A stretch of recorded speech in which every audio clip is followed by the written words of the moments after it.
उम्मीद जिंदा रखिए जनाब, आज हंसने वाले कल तालियां भी बजाएंगे। क्या आप क्लास 12th में हैं? क्या आप 2023 बोर्ड एग्जाम देने जा रहे हैं? क्या आपको भी केमिस्ट्री से डर लगता है? तो दोस्तों ये वीडियो सिर्फ आपके लिए ही है।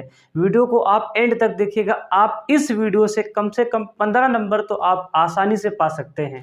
दोस्तों ऐसे बहुत से बच्चे हैं जो कमेंट करते हैं और हमसे सवाल पूछते हैं कि सर हमारे सारे सब्जेक्ट तो तैयार हैं लेकिन केमिस्ट्री में लोचा है, केमिस्ट्री मेरा नहीं तैयार है, और वो डरे रहते हैं और बहुत घबराए रहते हैं। तो दोस्तों आपको डरने की बिल्कुल भी ज़रूरत नहीं है। हम आपके लिए ऐसे ऐसे वीडियोज़ लेकर आते हैं जिनमें वो सिलेक्टेड क्वेश्चन कराते हैं जो बोर्ड एग्जाम में सीधे छपने वाले होते हैं। आपको क्या करना है, आपको जय सर की वीडियो डेली देखना है। अगर आप हमारी वीडियो डेली देखते हैं तो ये यकीन मानिएगा एग्जाम में आपके हमारी क्लास से ही प्रश्न छपेंगे, ये मेरा आपसे वादा है।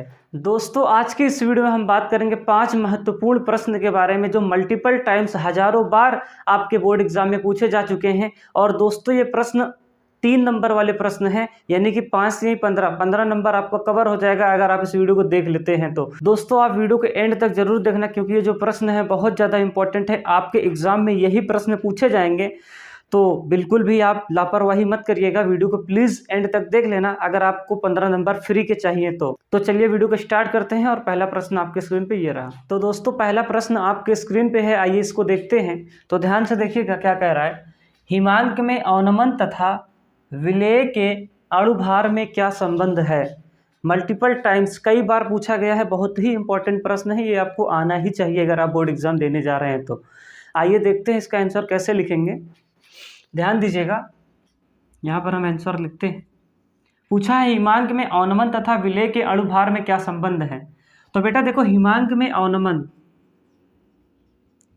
हिमांक में अवनमन यानी कि डेल्टा TF बराबर एक फार्मूला होता है। हिमांक में अवनमन डेल्टा TF बराबर एक फार्मूला होता है। क्या होता है? मोलल अवनमन स्थिरांक। क्या होता है बेटा? मोलल अवनमन स्थिरांक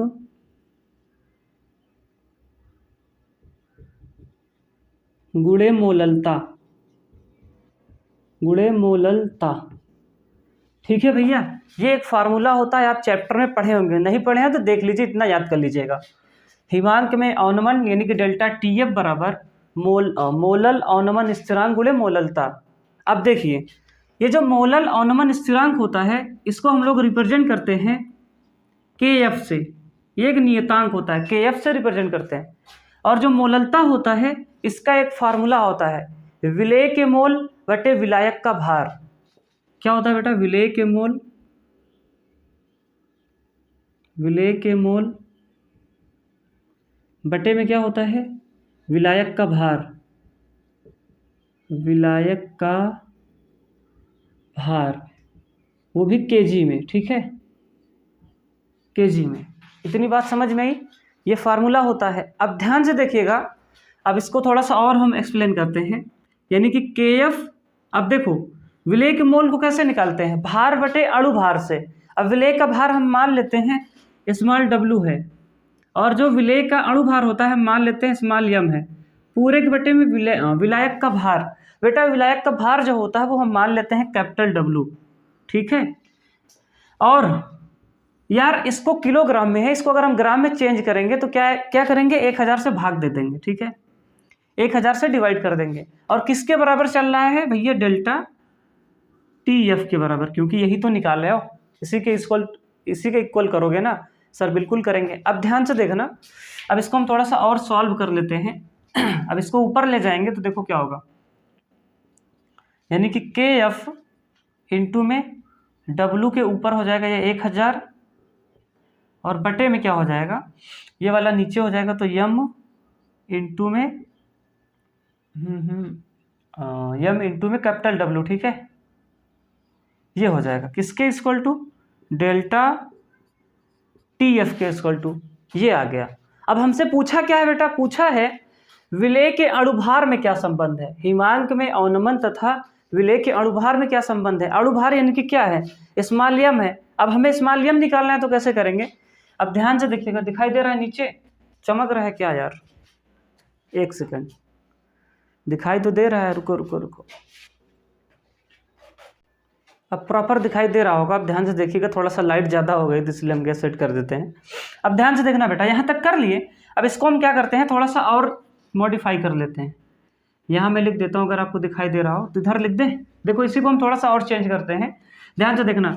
यानी कि अगर हम फिर से डेल्टा टी एफ बराबर निकालेंगे तो क्या आएगा। अब यार देखो, डेल्टा टी एफ क्या निकालेंगे, हमें निकालना क्या है, यम निकालना है ना यार, अणुभार।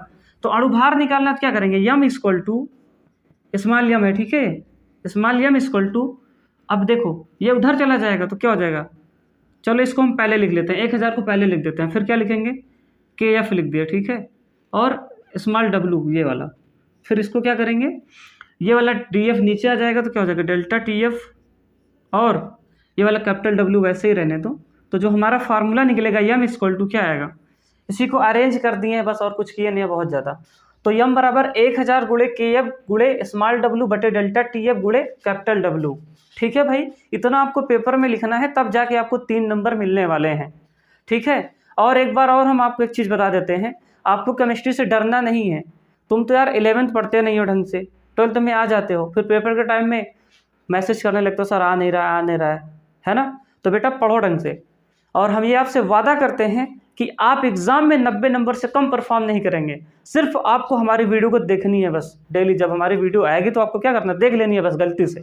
अब देखो बेटा, इतना करने के बाद पेपर में आपको एक चीज़ और करना, लिखना है जहां क्या लिख देना, यम क्या है, विलेय का अणुभार, विलेय का अणुभार, ठीक है भैया। और बेटा के एफ क्या है, मोलल अवनमन स्थिरांक है, और स्मॉल डब्लू क्या है, विलेय का भार है, ठीक है। सब आपको बता देना है, विलेय का भार है। और ये हम आपकी जानकारी के लिए भी बता दे रहे हैं, मान लीजिए आप ना पढ़े हो किसी कारणवश, बहुत सारी समस्याएं हो सकती है ना पढ़ने की, ठीक है, समझ रहे हो कि नहीं। अब ध्यान से देखना, ये कर दिए। फिर देखो कैपिटल डब्लू क्या है, विलायक का भार है, विलायक का भार है।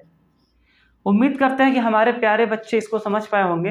अगर आपको समझ में आया तो इसको नोट कर लीजिए, स्क्रीनशॉट ले लीजिए। अगर आपको अच्छा लग रहा हो तो वीडियो को लाइक करिए, और चैनल पर नया तो चैनल को सब्सक्राइब करिए, और अपने दोस्त में, यार में, सहेली में वीडियो को प्लीज़ शेयर करिए, क्योंकि जब आप लोग हमें प्यार दिखाएंगे तभी आपकी ये फैमिली आगे बढ़ पाएगी, तभी आपके लिए हम स्मार्ट बोर्ड और डिजिटल बोर्ड लेकर आ पाएंगे। तो प्लीज़ इसे नोट कर लीजिए, फिर आगे बढ़ते हैं।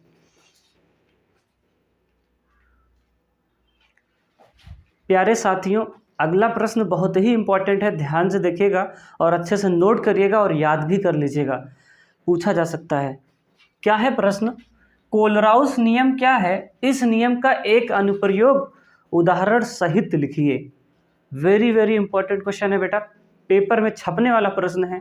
तो आइए इसका उत्तर लिखते हैं। बेटा इसकी डेफिनेशन सबसे पहले हम लिख देते हैं, ठीक है, क्योंकि अभी हम लिखेंगे और बोलते रहेंगे तो काफ़ी देर हो जाएगी, है ना, और वीडियो लंबा हो जाएगा, इसलिए डेफिनेशन लिख देते हैं, फिर इसको हम समझा देते हैं एग्जाम्पल लेकर, ठीक है। तो चलिए डेफिनेशन लिख देते हैं सही से। दोस्तों डेफिनेशन मैंने स्क्रीन पे लिख दिया है, आप इसको अच्छे से पढ़िएगा। आइए समझते हैं इसको, डेफिनेशन क्या कह रही है, ठीक है। देखो डेफिनेशन कह रही है, ये कोलराउस नियम है, ठीक है। अनंत तनुता पर एक चीज़ और याद रखिएगा, आप जब बोर्ड एग्जाम में लिखने लगेगा तो यहाँ पर आप हेडिंग लगा दीजिएगा कोलराउस का नियम, फिर लिखिएगा ब्लैक पेन से, थोड़ा अट्रैक्टिव लगेगी, है ना। कॉपी जितनी अट्रैक्टिव होगी उतना ज़्यादा एग्जामिनर इंप्रेस होगा, ठीक है आपसे। अबे इंप्रेस तो किए हो ना किसी को कभी, अब उसके लिए पता नहीं क्या क्या करते हो, इधर थोड़ा सा मेहनत कर देना पढ़ाई लिखाई में, है ना। अब ध्यान से देखना, अनंत तनुता पर किसी विद्युत अपघट्ट की मोलर चालकता का मान उस विद्युत अपघट्ट के धन आयन तथा ऋण आयन की मोलर आयनिक चालकता या अलग अलग मोलर चालकता के योग के बराबर होती है।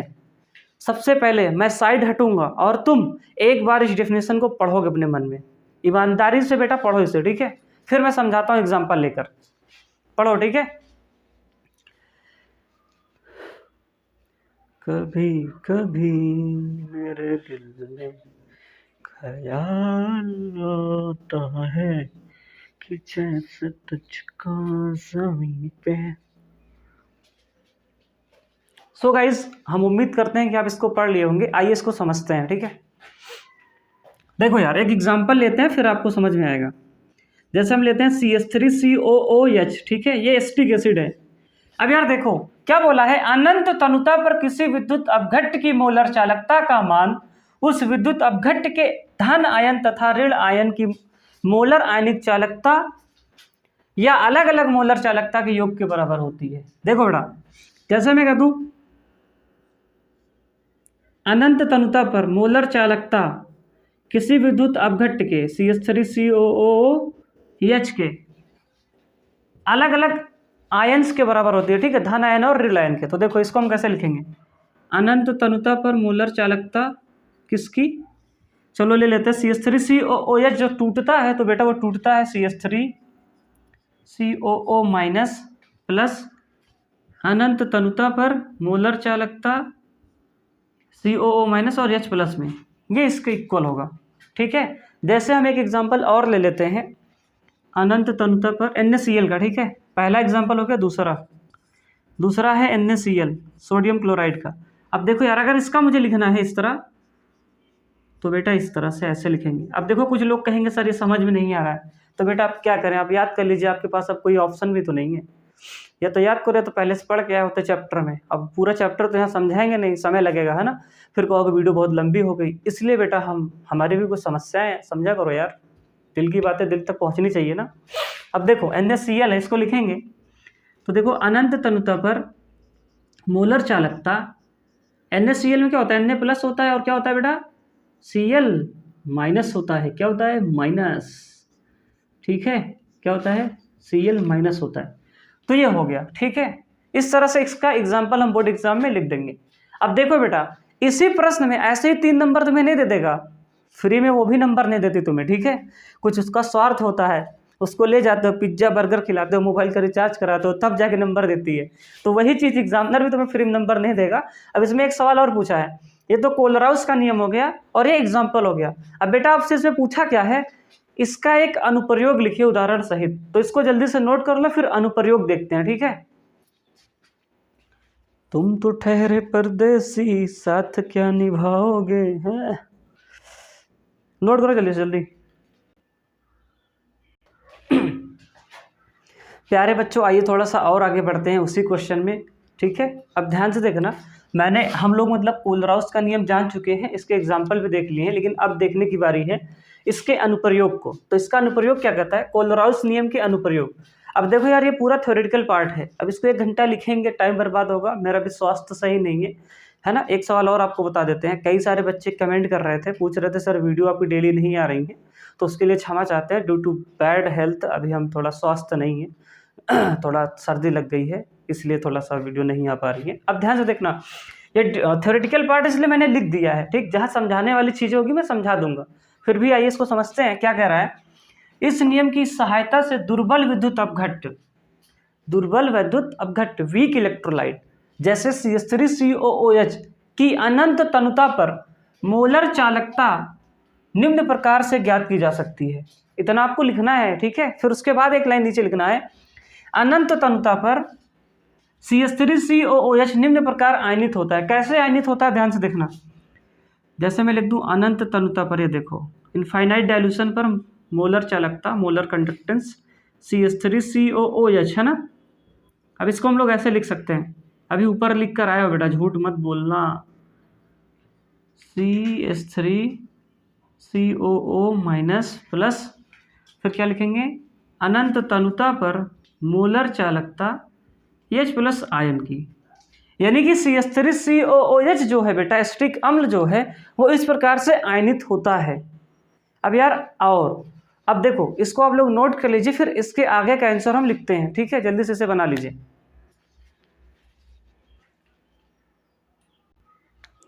और बेटा इसको हम समीकरण 1 मान लेते हैं, ठीक है, दिस इज इक्वेशन नंबर 1।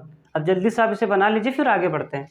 उम्मीद करते हैं कि आप बेटा उसको नोट कर लिए होंगे। तो आइए थोड़ा सा आगे बढ़ते हैं। मैंने जो डेफिनेशन लिख रखी थी उसको मैंने डिलीट कर दिया, मतलब इरेज कर दिया, और यहाँ पर जो समीकरण 1 था मैंने ऊपर लिख दिया, क्योंकि अब मुझे ज़्यादा स्पेस की ज़रूरत होगी एक्सप्लेन करने के लिए। अब ध्यान से देखना, मैंने उसके बाद वाली डेफिनेशन यहाँ लिख रखी है, उसको इसके नीचे, मतलब यहाँ समीकरण 1 था, उसके नीचे इस वाली लाइन को लिखना है, ठीक है। अब देखो क्या लिखा है, CH3COONA HCl NaCl प्रबल विद्युत अपघट्टों की अनंत तनुता पर मोलर चालकता की सहायता से CH3COOH की मोलर चालकता ज्ञात की जा सकती है। अब उसको कैसे ज्ञात करेंगे आप ध्यान से देखना। देखो बेटा, ये जो CH3COONA है ये कैसे डिसोसिएट होता है बेटा, ये ऐसे टूटता है CH3COO माइनस Na+ में, ठीक है।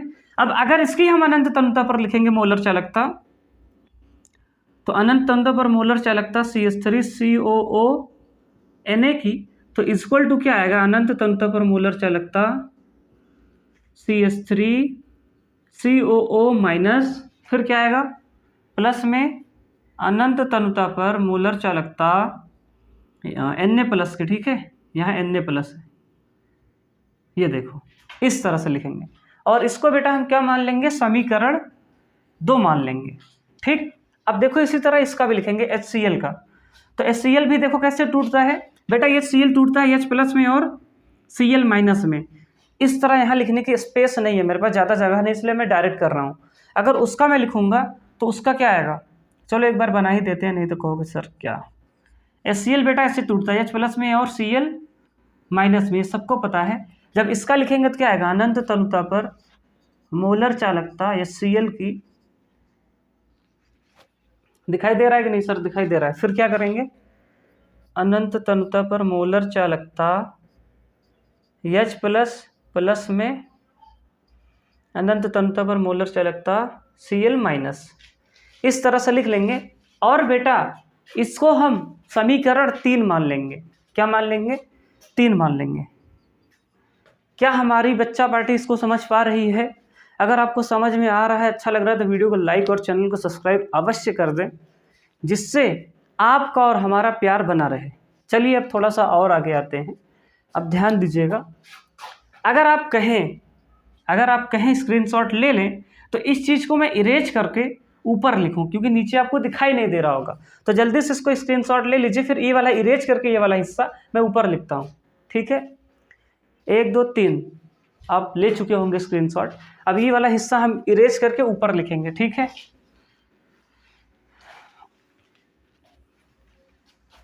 चलो यार, इसको मैंने इरेज कर दिया है, इतने से अपना काम चल जाएगा। अब देखो आगे क्या करते हैं, इसी तरह एक और लिखा था ना, HCl था और क्या था, एक NaCl था, ठीक है। अब हम NaCl वाला लिखते हैं। बेटा देखो, जो NaCl होता है वो किस में डिसोसिएट होता है, Na+ और Cl- में, ठीक। अब देखो इसका अगर लिखेंगे अनंत तनुता पर मोलर चालकता NaCl का, तो क्या आएगा, कुछ इस प्रकार से लिखेंगे, Na+ और Cl- में, और इसको हम लोग समीकरण 4 मान लेंगे। अब प्यारे बच्चे आप बताइए, क्या इतनी बातों को आप समझ पा रहे हैं? भाई देखो यार, अगर अच्छा नंबर लेना है तो आपको लिखना ही पड़ेगा कॉपी में। अब फ्री में तो कोई चीज़ मिलती नहीं धरती पे, तुमको पता ही है। अब इतना नोट कर लो, फिर आगे बढ़ते हैं। अब क्या करेंगे, हम समीकरण 2 और 3 को जोड़ देंगे और 4 में से घटा देंगे, तो देखो क्या होता है। समीकरण 2 + 3 कर देंगे और -4 कर देंगे, तो देखो क्या होगा। समीकरण 2 + 3, तो यहाँ पर लिख दें ये चीज़, यहाँ पर देखो समीकरण 2 और 3, 2 क्या है, ये वाला है, यानी कि इस तरह से कुछ CH3COONA, ठीक है। और देखो एक बार लेफ्ट हैंड साइड जोड़ दो सबका, 2 का और 3 का लेफ्ट हैंड साइड, ठीक है।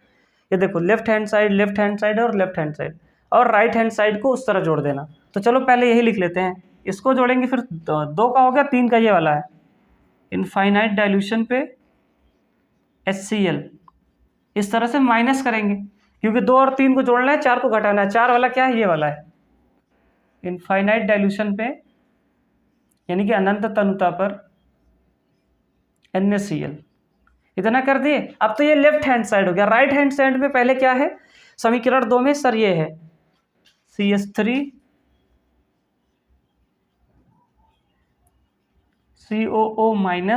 प्लस में क्या है,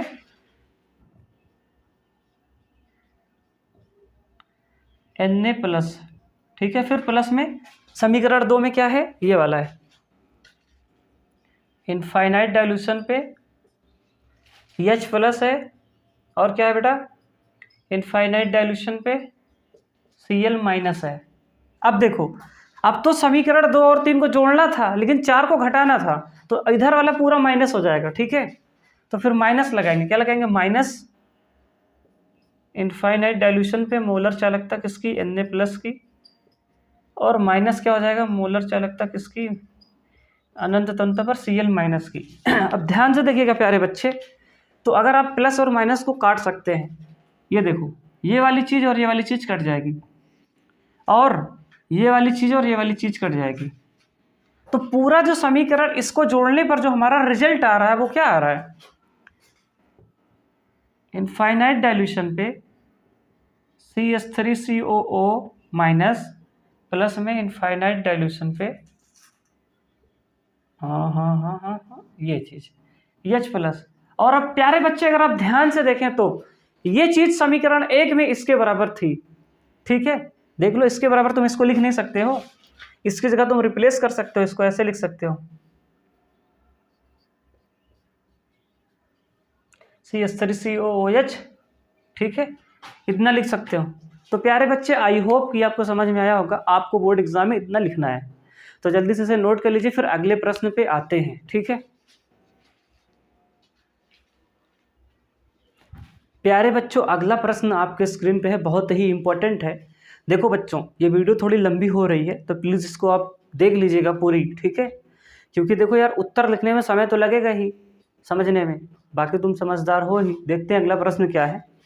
अगला प्रश्न कह रहा है, अपक्रिया की कोटि से आप क्या समझते हैं, शून्य कोटि की अपक्रिया के लिए वेग स्थिरांक का मान तथा मात्रक ज्ञात कीजिए।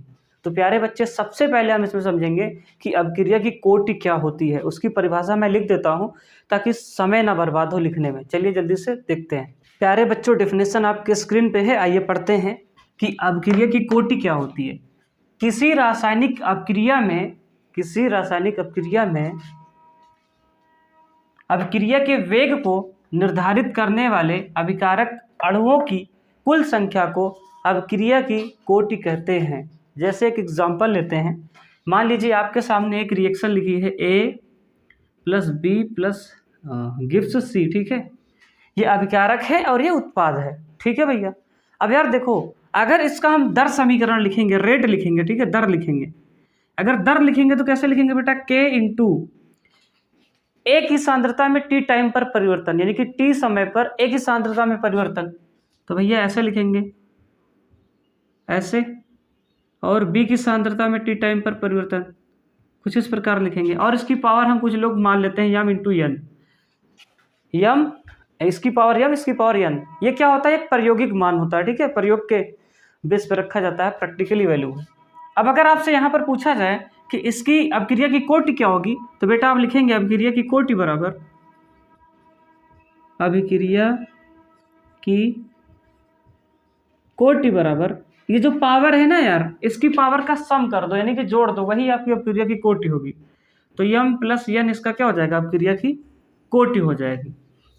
यानी कि प्रश्न आपसे 2 पूछा है, एक प्रश्न में 2 प्रश्न, तो एक का उत्तर हम लिख दिए हैं।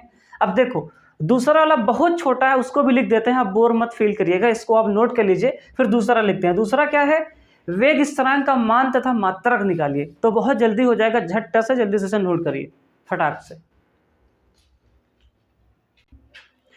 प्यारे बच्चों, अब ध्यान देना, अब अगला क्वेश्चन का आंसर है वेग स्थिरांक का मात्रक तथा मान निकालना है, ठीक है। तो देखो, शून्य कोटि की अपक्रिया के लिए वेग स्थिरांक जो होता है वो होता है बेटा K बराबर x/t होता है। अगर आप पढ़े होंगे तो आपको ये फार्मूला पता होगा, ठीक है, ये इसका सूत्र होता है। अब अगर आपसे मात्रक निकालना है तो मात्रक आराम से निकाल सकते हो, कोई दिक्कत थोड़ी ना है।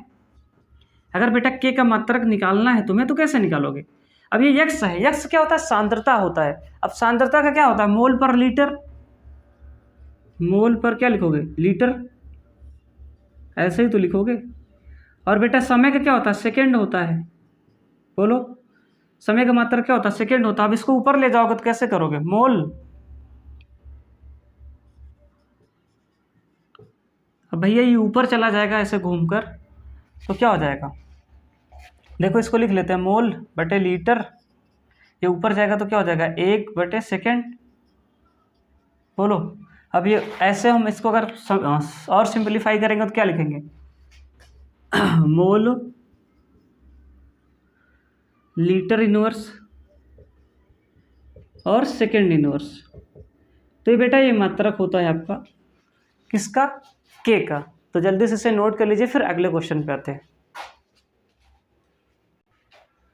दोस्तों अगला प्रश्न है आपका, यानी कि चौथा प्रश्न है, बहुत ही इंपॉर्टेंट है, देखना ध्यान से।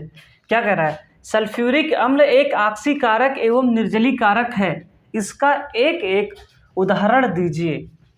तो बेटा थ्योरेटिकल क्वेश्चन है, बहुत छोटा सा आंसर है, जल्दी से इसको हम लिखते हैं और इसको आप लोग समझिए और याद भी कर लीजिएगा तुरंत। तो चलिए देखते हैं। प्यारे बच्चों ध्यान से देखिएगा इसका आंसर क्या कह रहा है। आक्सीकारक के रूप में आपसे प्रश्न ही पूछा है, सल्फ्यूरिक अम्ल एक आक्सीकारक एवं निर्जलीकारक है, इसका एक एक उदाहरण दीजिए। यानी कि एक बार आक्सीकारक के रूप में, एक बार निर्जलीकारक के रूप में। अब देखो यार, जब ये आक्सीकारक के रूप में होता है तो यह कार्बन को CO2 यानी कि कार्बन डाइऑक्साइड में ऑक्सीकृत कर देता है। बेटा देखो जो H2SO4 है यानी कि सल्फ्यूरिक एसिड है, ये दो तरीके से काम करता है, एक करता है आक्सीकारक के रूप में, एक करता है निर्जलीकारक के रूप में। तो बेटवा देखा, जब कार्बन एवं सल्फ्यूरिक अम्ल से क्रिया करता है तो CO2 बनाता है और SO2 और वाटर बाहर करता है, ठीक है, ये रिएक्शन आपको याद कर लेनी है।